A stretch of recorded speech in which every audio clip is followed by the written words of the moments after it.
ഉറപ്പായിട്ടും റെക്കോർഡായിട്ടുണ്ട്. കൃത്യമായിട്ട് വന്ന് വീണ് തന്നു.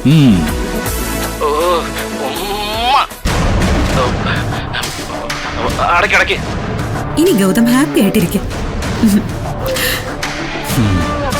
എന്തു പറ്റി ഗൗതം? എന്തോ ഒരു വിഷമം പോലെ. ഞാനിവിടേക്ക് വന്ന് കയറിയപ്പോ കണ്ടൊരു കാഴ്ചയുണ്ട്. നീ ആരുടെയൊക്കെ എച്ചിട്ട് തുടയ്ക്കുന്നതും അതിന്റെ പേരിൽ ഒരു അടിമയെ പോലെ വഴക്ക് കേൾക്കുന്നതും. നീ കഷ്ടപ്പാടൊക്കെ സഹിക്കുന്നത് എനിക്ക് വേണ്ടിയാണല്ലോ എന്ന് ഓർക്കുമ്പോ ഒരു സങ്കടം. അതങ്ങോട്ട് സഹിക്കാൻ പറ്റുന്നില്ല. അതെന്തിനാ? ഈ ജോലി നമ്മുടെ അന്നമല്ലേ ഗൗതം? ഈ അന്നത്തിലൂടെ ഗൗതം സാധിച്ചെടുക്കുന്നത് നമ്മുടെ സ്വപ്നമാണ്. എനിക്ക് ഈ ജോലി ഉള്ളതുകൊണ്ടല്ലേ ഇപ്പൊ ഈ വീഡിയോ ഈസി ആയിട്ട് ഷൂട്ട് ചെയ്യാൻ പറ്റിയത്. I am so happy with you. ഈശ്വരമംഗലത്തെ പണത്തിന് നടുവിൽ നിന്നപ്പോ നീ അഹങ്കരിച്ചതുമില്ല. ഇനി ഈ ദുഃഖങ്ങൾക്ക് നടുവിൽ നീ വിഷമിക്കുന്നുമില്ല. നിന്റെ ഈ മനസ്സ് ദൈവം കാണും. ഇതിന്റെ പുണ്യം നമുക്ക് കിട്ടും.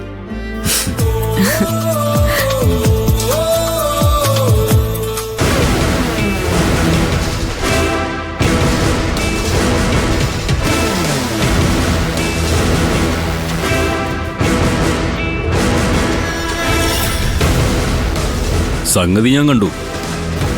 പക്ഷെ ഈ ഒരു വീഡിയോയുടെ പേരിൽ നമുക്ക് ആരെയും കസ്റ്റഡിയിൽ എടുക്കാൻ പറ്റില്ല മാഡം.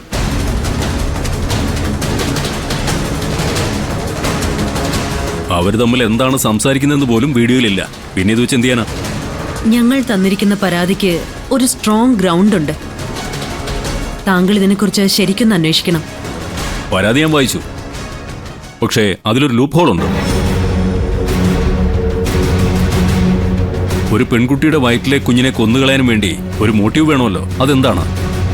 സർ, ഈ ഇരിക്കുന്നതാണ് പരാതിക്കാരിയായ ശിവാനി. ഇത് എന്റെ ഇളയ മകന്റെ ഭാര്യ കൂടിയാ.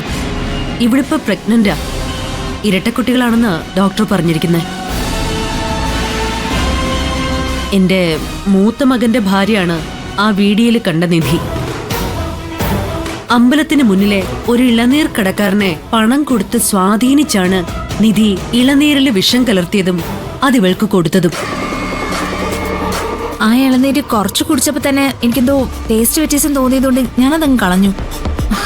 സത്യം പറഞ്ഞാൽ അതെങ്ങാനും മുഴുവൻ കുടിച്ചിരുന്നെങ്കിൽ എന്റെ കുഞ്ഞുങ്ങൾ മാത്രമല്ല ഞാനും ചത്തുപോയേനെ. ഇതൊക്കെ പരാതിയിലുള്ള കാര്യങ്ങൾ തന്നെയാണ്. പക്ഷേ ഈ പറഞ്ഞ കുട്ടിയുടെ പേരെന്താ? ആ, നിധി.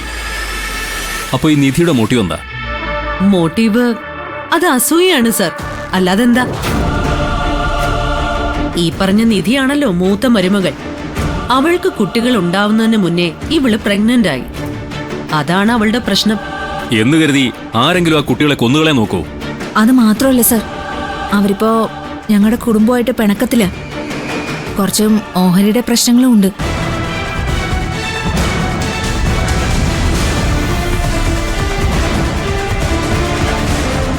സോളിഡായിട്ട് എവിഡൻസ് ഒന്നുമില്ല. നിധിയും ആ ഇളനീർ കടക്കാരനുമായി സംസാരിക്കുന്നത് എന്താണെന്ന് കേൾക്കാൻ പറ്റിയിരുന്നെങ്കിൽ നമുക്ക് നടപടികളുമായിട്ട് മുന്നോട്ട് പോകാമായിരുന്നു. അല്ല, ഉണ്ട് സർ, അങ്ങനൊരു വീഡിയോ ഉണ്ട്. ആ ഇളനീര് കടക്കാരന്റെ മകൻ ഫോണിലെടുത്തൊരു വീഡിയോ അയാളുടെ ഫോണിൽ കിടപ്പുണ്ട്. അത് ഞാൻ കണ്ടതാ. അതില് നിധിയും കടക്കാരനും തമ്മിൽ സംസാരിക്കുന്നത് വ്യക്തമായിട്ട് കേൾക്കുകയും ചെയ്യാം. ഞങ്ങൾ അവനെ അന്വേഷിച്ചു, പക്ഷേ ആളെ കണ്ടെത്തിയില്ല. സാർ ഒന്ന് അന്വേഷിച്ച് അവനെ കണ്ടുപിടിച്ചാൽ നമുക്കതൊരു എവിഡൻസ് ആവില്ലേ സാർ? എന്തായാലും ഒരു കാര്യം ചെയ്യേ, നിങ്ങളിപ്പോ പോയിക്കോ. ഞാനൊന്ന് അന്വേഷിക്കട്ടെ. നമ്പർ ഇതിലുണ്ടല്ലോ, ഞാൻ വിളിച്ചോളാം. ഓക്കെ സാർ, ഞങ്ങൾ ഇറങ്ങട്ടെ. വാ.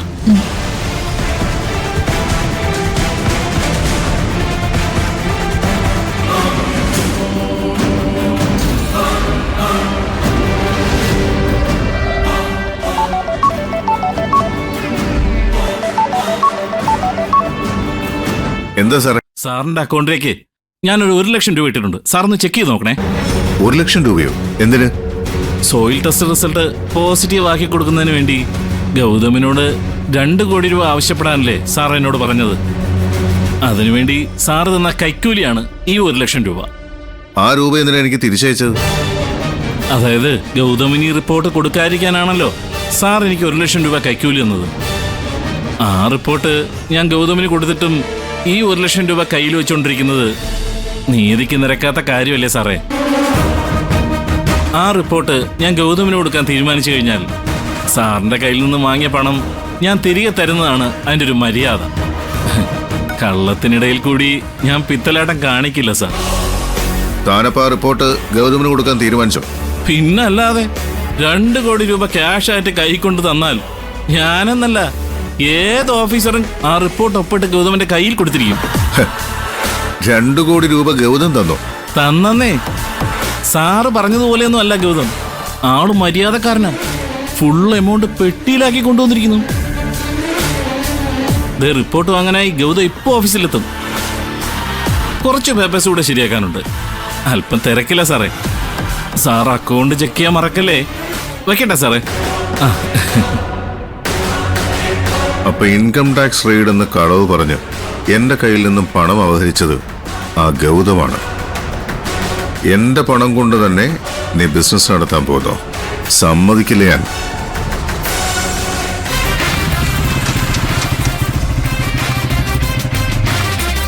സാർ എത്ര നേരം നിങ്ങൾ കാത്തിരിക്കുന്നറിയോ? വേഗം വരൂ. എന്താ സാറേ, നമുക്ക് വേണ്ടി കാത്തിരിക്കുകയാണെന്നോ? കലികാലമല്ലേ ഹരി, ഇതല്ല ഇതിലപ്പുറവും സംഭവിക്കും. താൻ വാ.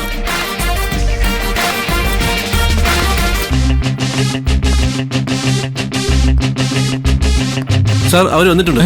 വന്നോ? എങ്കിലും അവരെ വരട്ടെ. ആ നമസ്കാരം. നമസ്കാരം. ഗൗതം താങ്ക് യു ഇരിക്ക്. സർ. രവി 2 ജ്യൂസ് എടുത്തിട്ട് ശരി സാർ. ആ ആ, എന്തായി സർ, സോയിൽ ടെസ്റ്റിംഗ് റിപ്പോർട്ട് റെഡിയായോ? ദേ അവസാനത്തെ സിഗ്നേച്ചർ ഇട്ട് കഴിഞ്ഞു. സംഗതി ഓക്കെ. എത്ര ടെസ്റ്റ് റിപ്പോർട്ടുകൾ ഉണ്ടെന്നറിയാവോ? ലാബ് റിപ്പോർട്ടുകൾ ഉണ്ടെന്നറിയാവോ? അവസാനത്തെ ഒപ്പാണ് എന്റേത്. അതിനു മുമ്പ് എത്ര പേരെ കൊണ്ട് ഒപ്പിട്ട് വാങ്ങണമെന്നറിയാവോ? ഷടപടയുന്ന എല്ലാം ഞാൻ ചെയ്തു. ഓ ആ ഗൗതം, റിപ്പോർട്ട് പിടിച്ചേ. എന്താ സാർ, റിപ്പോർട്ട് വാങ്ങിച്ചേ? അതല്ല സർ, സാറൊന്ന് ആശീർവദിച്ചു തന്നാ അതിന്റെ ഒരു ഐശ്വര്യം ഉണ്ടാവും. അത്രേ ഉള്ളൂ. ഈശ്വര ഭഗവാനെ നല്ലത് വരുത്തണേ.